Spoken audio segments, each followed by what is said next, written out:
U.S. Marines fighter aircraft on the spotlight for this year's marine-to-marine exercise.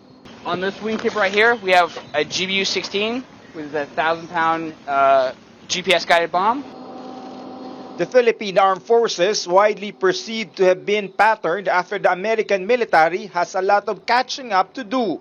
While the U.S. Marines, for example, has a number of air wing units, its Philippine counterpart has yet to build its own air capability. I don't think it's a limitation at all. I think at the end of the day, we're bringing the assets that we do have, and we're able to utilize the assets that the Filipinos have for us as well. That includes like location, just posture, just the area that we can perform in. Through the Marine Aviation Support Activity, or MASA, Filipino Marines get acquainted on the crucial role of air support in their operations. The aviation support will give us the range to actually reach out and project farther than what the naval vessels they can themselves. It allows us more mobility and more integration across us and with the Filipinos.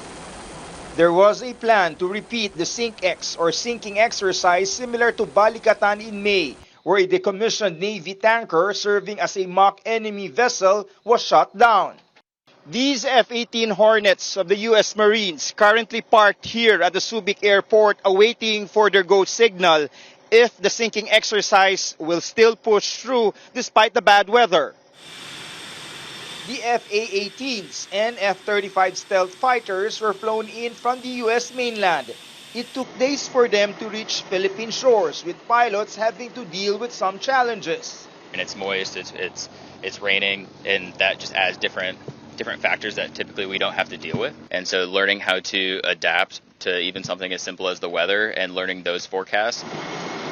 Heavy downpour on Thursday as SINK-X was underway in Zambales. Since it took a lot of time and effort to put up the joint drill, organizers were initially hesitant to call off the activity. They were eventually forced to cancel the event, citing safety risks, especially in communities where the fighters will fly over. The airplanes are completely capable of it, and we have no doubt that our pilots are too.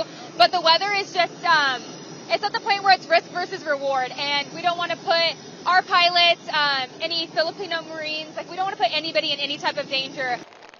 Despite what happened, officials insist it was not a complete failure. After all, this is what joint training is all about, having to learn from each other while testing their interoperability in real-life scenarios. From Zambales, David Santos, CNN Philippines.